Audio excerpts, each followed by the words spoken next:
बिस्मिल्लाहिर्रहमानिर्रहीम। ईरान के पास इतना ताकत किसी ने ही नहीं सोचा था, दुनिया ने नहीं सोचा था, यहाँ तक कि इजराइल ने भी नहीं सोचा था, अमेरिका ने भी नहीं सोचा था।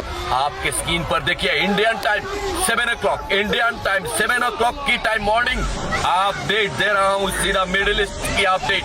आप देखिए इस तरह किस तरह की इजराइल पर, सिर्फ ओनली फॉर इजराइल पर, आप यहाँ तक कि और एक वीडियो में आपको लगाऊंगा, दिखाएगा कि फॉक्स न्यूज जो है यूरोप की, डायरेक्टली तेल अवीव के ऊपर किस तरह बारिश की तरह ईरान ने वो मिसाइल छोड़ रहा है जो आपने कभी सपने में भी नहीं सोचा था, यहाँ तक कि अमेरिका ने भी नहीं सोचा था। इजराइल के नेतन्याहू जिसने फिलिस्तीनियों का खून चूस के 80,000 बच्चों के, मासूमों के खून से लहू लहान करवाया था, जिसने आज उसकी धरती पर इजराइल जो है, इजराइल नस्ते नाबूद कर रहा है। ये फॉक्स न्यूज की जरिए आप लोग लाइव टेलीकास्ट की मान लो कि देख सकते हो, इसमें जरा भी मिस्टेक नहीं है, जरा भी मिस्टेक नहीं है। किस तरह इजराइल के ऊपर, मतलब इतना बेशुमार तरीके से ईरान ने सोच समझकर दिमाग से काम हाथ पे लिया है कि ऐसा लग रहा है कि जैसे ईरान इस बार धरती से नाम और निशान मिट ही जाएगा। इंशाअल्लाह हस्बी अल्लाह व निअमल वकील व निअमल मौला व निअमल नसीर, अल्लाह ही हमारे लिए काफी है। ईरान की आयतुल्लाह सार जी को जिसने मारा, उनका अंत इंशाअल्लाह तय होने वाला है। जो इजराइल ने पूरा दुनिया को परेशान करके रखा, उसका खत्म होने वाला है। नेतन्याहू को सरतंग से जुदा करने की कसम खा लिया है ईरान ने। जी हाँ, ईरान ने, मैं हर वीडियो में बोलता हूँ, जंग का ऐलान नहीं किया, बल्कि ईरान ने जिहाद की ऐलान कर दिया है।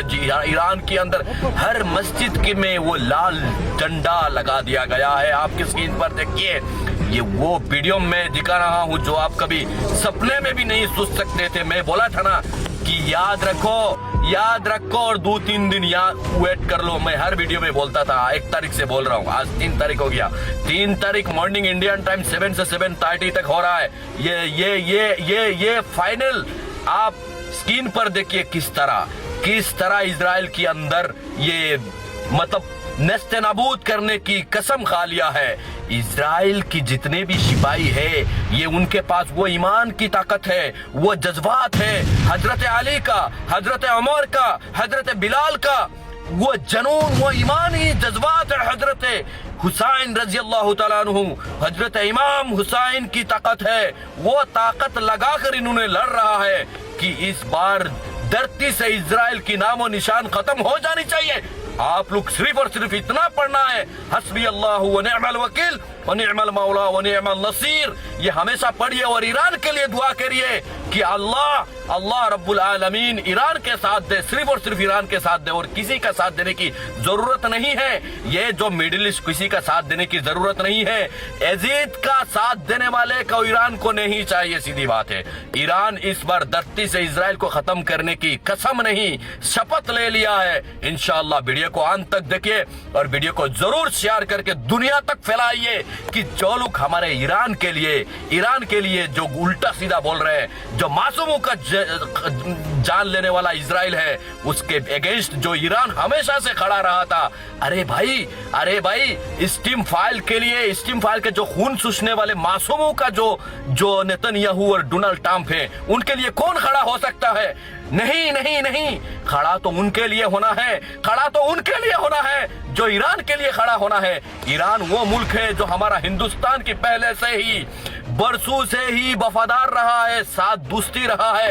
अटल बिहारी वाजपेयी जो भारत देश के, इन्होंने कहा कि अरब की जमीन पर कब्जा करके रखा है इजराइल ने, इजराइल को ये जमीन छोड़ना पड़ेगा, अटल बिहारी वाजपेयी ने कहा। लेकिन वहां वो बात जो है हमारे नरेंद्र मोदी जी ने खत्म कर दिया है। ये नरेंद्र मोदी जी को याद करना चाहिए था कि अटल बिहारी वाजपेयी जो हमारे पूर्वज प्रधानमंत्री थे, उनके आज मैं सैल्यूट, उनका आत्मा के लिए दुआ करता हूं, जिन्होंने कहा था कि इजराइल कब्जा करके पूरा मिडिल ईस्ट को रखने की कोशिश कर रहा है, और जो इजराइल को, वो इजराइल नहीं, अटल बिहारी वाजपेयी ने साफ साफ कहा था कि इजराइल जो है अरब की जमीन को खाली कर देना चाहिए। वहां पर हमारे नरेंद्र मोदी जी जो हैं, नरेंद्र मोदी जी ने वहां पर जाके इजराइल का सपोर्ट कर रहा है। लेकिन वो बात छोड़िए, लेकिन अब तो नरेंद्र मोदी जी भारत ईरान की साथ स्ट्रांग से खड़ा होना है, और वो ऐसे तो साथ है इजराइल के साथ। हम सबको मालूम है ये बस दिखावा है, ये बस दिखावा है। और एक क्लियरली बात बता देता हूं, इस तरह अगर 3 से 4-5 दिन और भी ये वार चलता रहा तो पूरा दुनिया का वर्ल्ड, पूरा सब कुछ बर्बाद हो जाएगा। किसी को खाने के लिए खाना नहीं मिलेगा, ये बात याद रखना।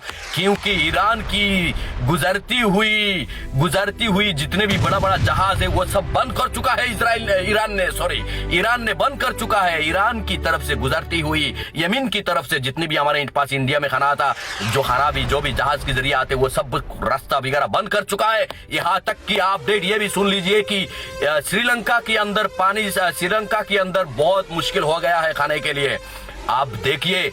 और ये सब का मेन हरामी कबीर वो है जो है इजराइल। इंशाअल्लाह अल्लाह के पास दुआ करता हूँ, और सब मेरे साथ साथ बोलिए, जो भी मुमिन है अल्लाह के बंदे हैं, मेरे साथ पढ़िए हस्बी अल्लाह व निअमल वकील व निअमल मौला व निअमल नसीर, और साथ साथ ला इलाहा इल्ला अंता सुबहानका इन्नी कुन्तु मिनज़ ज़ालिमीन। ये वो दुआ नूस है, जो दुआ नूस हजरत नूह अलैहिस्सलाम बच्चे ने खाया था, दुआ पढ़ने के बाद अल्लाह ने ही उनको बचा लिया। और नूह अलैहिस्सलाम ने हजरत यूनुस अलैहिस्सलाम, तो मेरा कहने का मतलब यह है कि वो दुआ पढ़ के ईरान को ताकत जज्बात अल्लाह की तरफ से अशर अर्श अजीम हस्बी अल्लाह व निअमल वकील व निअमल मौला व निअमल नसीर। उतना ही वीडियो को शेयर करना और मोहम्मद शाहिद को फॉलो करके रहना, बाद में अनफॉलो कर देना। नेवर बट मिडिल ईस्ट का फुल अपडेट मोहम्मद शाहिद देगा। अस्सलाम वालेकुम, जय हिंद, जय हिंदुस्तान, जय भारत।